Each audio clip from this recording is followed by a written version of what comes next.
بسم اللہ الرحمن الرحیم۔ السلام علیکم، اسماعیل مری آفیشیل میں خوش آمدید۔ آج کا ہمارا لیکچر ہے چیپٹر 6 دا ناؤن جینڈر۔ اس لیکچر سے مراد یہ ہے کہ آج اس میں ہم جینڈر پڑھیں گے، جیسے اس میں آتے ہیں مونس اور مذکر، اسی طرح ہم انگلش میں پڑھیں گے، اس میں فیملیئر اور مسکولر ہوتے ہیں۔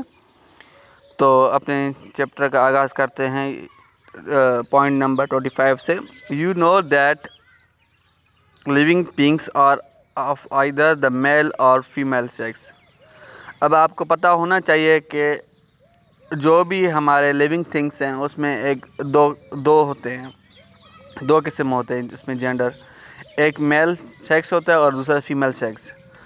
Now compare the words in the following pairs. اب نیچے دیے ہوئے پیئرس میں معلوم کریں گے تو ہمیں پتہ چل جائے گا کہ اب کون کس کی مسکولر ہے اور کون کس کی فیمیلیئر ہے۔ تو بوائے ہے مسکولر تو اس کا فیمیلیئر کیا ہوگا؟ گرل۔ لائن ہے تو اس کا فیمیلیئر کیا ہوگا؟ لائنس۔ ہیرو ہے تو اس کی فیمیلیئر کیا ہوگا؟ ہیروئن۔ اور کاک اسپیرو ہے تو اس کی فیمیلیئر کیا ہوگا؟ ہین اسپیرو۔ ٹھیک ہے، اب آگے پڑھیں گے تو اس میں لکھا ہوا ہے کہ واٹ ڈو یو نوٹس۔ اب آپ نے اس چیز سے کیا نوٹس کیا سے مراد ہے؟ The first word of each pair is the name of a male animal. اب اس میں جو پہلا ہے تو اس میں سب سے پہلا ورڈ جو ہے وہ میل اینیمل ہے، ٹھیک ہے۔ Second word of each pair is the name of a female, اور جو اس میں سیکنڈ جو ورڈ آتا ہے وہ ہے فیمیل۔ جیسے میں نے کہا ہے کہ بوائے مسکولر ہے تو اس کا فیمیلیئر کیا ہوگا؟ گرل۔ اسی طرح جو پہلا ہے وہ بوائے وہ مسکولر ہے اور گرل کیا ہے؟ فیمیلیئر ہے۔ یہی کہہ رہا ہے کہ جو اس کا پہلا ورڈ ہے اس پیئر میں وہ فیمیلیئر ہے، اور دوسرا ورڈ جو اس کا ہے وہ پہلا ورڈ جو ہے وہ مسکولر ہے، اور سیکنڈ ورڈ جو اس میں گرل ہے وہ کیا ہے؟ فیمیلیئر ہے۔ اب یہاں لکھا ہوا noun that denotes a male animal is said to be of the masculine۔ ٹھیک ہے، اب وہ ناؤن جو میل کو ریپرزینٹ کرتا ہے تو اس سے آپ کیا کہیں گے؟ مسکولین۔ یہاں جینڈر کی ڈیفینیشن لکھا ہوا ہے کہ gender comes from a Latin genus. Gender word جو ہے وہ لیٹن ورڈ سے لیا ہوا ہے، جینس سے، کائنڈ اور سارٹ، جس کی معنی کیا ہے؟ کائنڈ اور سارٹ۔ اسی طرح a noun that denotes female animal is said to be feminine۔ ٹھیک ہے، اب جو فیمیل کو ریپرزینٹ کرتا ہے اینیمل اسے ہم کیا کہیں گے؟ فیمینین۔ اسی طرح پوائنٹ 26 میں آتا ہے کہ a noun that denotes either or male or female is said to be of common gender۔ ٹھیک ہے، اب ایسا ناؤن جو یا ایسا اینیمل جو یا میل کو ریپرزینٹ کرے یا فیمیل کو ریپرزینٹ کرے اسے ہم کیا کہیں گے؟ Common gender. جیسے آپ ایگزامپل دیکھیں، پیرنٹ ہے والدین، اب وہ کامن جینڈر ہے، یا تو فیمیل کو بھی شو کر سکتا ہے پیرنٹ اور میل کو بھی شو کر سکتا ہے پیرنٹ۔ چائلڈ ہے تو چائلڈ ایک کامن چائلڈ ہی ہے، ٹھیک ہے، وہ بوائے بھی ہو سکتا ہے، گرل بھی ہو سکتا ہے۔ فرینڈ ہے، پیپل ہے، سرونٹ ہے، تھیف ہے، ریلیشن ہے، اینیمی ہے، کزن ہے، پرسن ہے، آرفن ہے، اسٹوڈنٹ ہے، بیبی ہے، مونارک ہے، نائبر ہے اینڈ انفینٹ۔ یہ جو بھی ورڈ ہمارے ہیں یہ سب کے سب کیا ہے؟ ہمارے کامن جینڈر ہیں۔ تو اب پوائنٹ نمبر 27 میں آئیں گے۔ A noun that denotes a thing that is neither male nor female۔ اب ایسا ناؤن جو نہ میل ہو نہ فیمیل ہو، ٹھیک، ایسا کوئی چیز جو زندگی کے بنا ہو is said to be neuter gender۔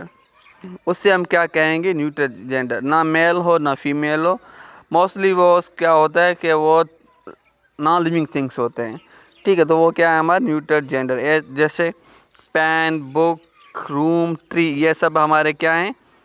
Non living ہیں، ٹھیک ہے، مطلب نہ ان کی کوئی پرٹیکولر میل ہے نہ کوئی فیمیل ہے، تو اس کا ایک کامن نام دے گا، پین، بک، room, etc. آگے پڑھیں تو it will be thus seen that in the modern English the gender of a noun is entirely a matter of sex or the absence of sex. ٹھیک، اب ماڈرن لینگویج میں یہی کہا گیا، یہ میٹر جو ہوتا ہے مطلب it will be thus seen that in modern English gender of noun is entirely a matter of sex or the absence of sex. ٹھیک، اب ناؤن جو ہوتا ہے وہ ایک تو یہاں تو میٹر آف دا سیکس کا، یہاں اس میں سیکس ایبسنس ہوتا ہے. It has nothing to do with the form of noun, اس کا ناؤن کی فارم سے کوئی لینا دینا نہیں ہے. وچ ڈٹرمائنس اٹس جینڈر، ٹھیک ہے، وہ جو اس کی جینڈر کو کیا کرے، ایکسپلین کرے، اس کو بتائے.